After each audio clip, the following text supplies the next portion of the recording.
Sir, ಮೊದಲನೇದಾಗಿ ನಾನು ಈ ಪ್ರೆಸ್ ಮೀಟ್ ಅರೇಂಜ್ ಮಾಡೋಕ್ಕಿಂತ ಮುಂಚೆ ಒಂದು ಸಣ್ಣ ವಿಷಯ ಹೇಳ್ಬೇಕಂತ ಮಾಡಿದ್ದೆ. ನನ್ನ ಪ್ರೆಸ್ ಮೀಟ್ ಮಾಡೋಕ್ಕೂ ನನ್ನ ಹತ್ರ ದುಡ್ಡಿರಲಿಲ್ಲ. ನಾನು ಸೋತಿರೋ ವ್ಯಕ್ತಿ, ಬಟ್ ಸತ್ತಿಲ್ಲ ಅಷ್ಟೇ. ಆ ಟೈಮಲ್ಲಿ ನನಗೆ ಏನು ಮಾಡ್ಬೇಕಂತ ಗೊತ್ತಿಲ್ಲದೆ ನನ್ನ PR ವೆಂಕಟೇಶ್ವರ ಹತ್ರ ಹೋದೆ.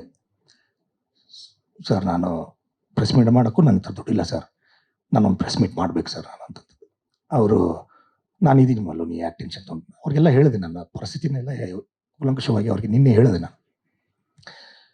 ಆಯ್ತು, ನಾನಿದ್ದೀನಿ ಮಲ್ಲು, ನೀ ಯಾಕೆ ಟೆನ್ಷನ್ ತೊಗೊತೀಯ, ನಾನು ಮಾಡ್ತೀನಿ, ನೀ ಒಳ್ಳೆ ವಿಷಯ, ಒಳ್ಳೆ ಒಂದು ಉದ್ದೇಶದಿಂದ ಬಂದಿದೆಯಾ, ವಾಪಸ್ ಬಂದಿದೆಯಾ, ಹೊಸ ಬದುಕು ಕಟ್ಕೋಬೇಕಂತ ಬಂದಿದೆಯಾ, ನಾನು ನಿನ್ನ ಜೊತೆಗಿದ್ದೀನಿ ಅಂತ ಅವ್ರು ನಂಗೆ ಧೈರ್ಯ ಕೊಟ್ಟರು. ಅದರದ್ದು ಏನೂ ನೀನು ₹1 ಖರ್ಚು ಕೊಡ್ಬೇಡ, ನಾನು ಏನೇ ಇತ್ತಂದ್ರೆ ಐ ವಿಲ್ ಮ್ಯಾನೇಜ್ ಇಟ್ ಅಂತಂತಂದು ಅವ್ರು ಹೇಳಿದರು.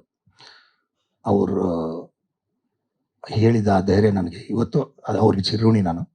ಅದಾದಮೇಲೆ ಪ್ಲೇಸ್ ವಿಷಯ ಬಂದಾಗ ನವರಸನ್ ನನ್ನ ಫ್ರೆಂಡು, ಅವರೇ ನವರಸನ್ ನಂಬರ್ ಕೊಟ್ಟರು.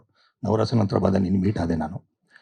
ನವರಸನ್ನು, ಇಲ್ಲ ಅಣ್ಣ, ನಿಮ್ಮ ಜೊತೆ ನಾನೆಲ್ಲ ಬೆಳೆದವ್ರು ನಾವು, ನಮಗೂ ಎಲ್ಲ ಗೊತ್ತಿದೆ ನೀವು ಏನು ಅಂತಂತ. ಏನೋ ಒಂದು ಟೈಮ್ ಬ್ಯಾಡ್ ಫೇಸ್, ನನ್ನ ಕೈಲಿ ಇದು ಆಗೋದು ಇದಿಷ್ಟಿದೆ, ನಾನು ಮಾಡ್ತೀನಿ, ನೀವು ಹಾಲ್ ಫ್ರೀ ತೊಗೊಳ್ಳಿ, ಏನಿಲ್ಲ, ನಾನು ವೆಂಕಟೇಶ್ವರ ಜೊತೆ ಮಾತಾಡ್ತೀನಿ ಅಂತ ಅವ್ರಿಗೆ ಕೋಆರ್ಡಿನೇಟ್ ಮಾಡ್ಕೊಂಡ್ಬಿಟ್ಟು ಈ ಪ್ರೆಸ್ ಮೀಟ್ ಫಿಕ್ಸ್ ಮಾಡಿದ್ರು ಸರ್. ಇದು ನಾನು ಇದನ್ನು ಹೇಳಬೇಕು. ಈ ವಿಷಯವಾಗಿ ನನ್ನ ಸುಧೀಂದ್ರ ವೆಂಕಟೇಶ್ವರ್ಗೆ ಮತ್ತು ನವರಸನ್ ಅವ್ರಿಗೆ ಮೊದಲನೇದಾಗಿ ಥ್ಯಾಂಕ್ಸ್ ಹೇಳಕ್ಕೆ ಇಷ್ಟಪಡ್ತೀನಿ. ನನ್ನಿಂದ ಎಷ್ಟೋ ಜನಕ್ಕೆ ತೊಂದರೆ ಆಗಿರ್ಬೋದು, ಎಷ್ಟೋ ಜನಕ್ಕೆ ನೋವಾಗಿದೆ, ಬಟ್ ಅವ್ರಿಗೆಲ್ಲರಿಗೂ ಮೊದಲನೇದಾಗಿ ನಾನು ಕ್ಷಮೆ ಕೇಳಕ್ಕೆ ಇಷ್ಟಪಡ್ತೀನಿ. ಶಿರಸ ವಹಿಸಿ ಮಾಧ್ಯಮದ ಮೂಲಕ ಅವ್ರಿಗೆ ಕ್ಷಮೆ ಕೇಳ್ತೀನಿ. ಯಾವುದೂ ಉದ್ದೇಶಪೂರ್ವಕವಾಗಿ ಮಾಡಿರಲಿಲ್ಲ ಸರ್. ಪರಿಸ್ಥಿತಿ ನನ್ನನ್ನು ಆ ರೇಂಜಿಗೆ ಮಾಡಿಬಿಟ್ಟಿತ್ತು, ದೂಕಿಬಿಟ್ಟಿತ್ತು.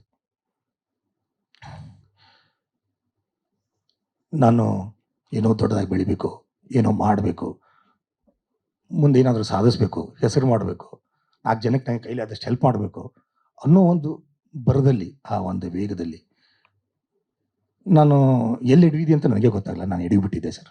ನೋಡಿದ್ರೆ ನಾನು ಪಾತಕ್ಕೆ ಬಿದ್ದುಬಿಟ್ಟಿದ್ದೆ.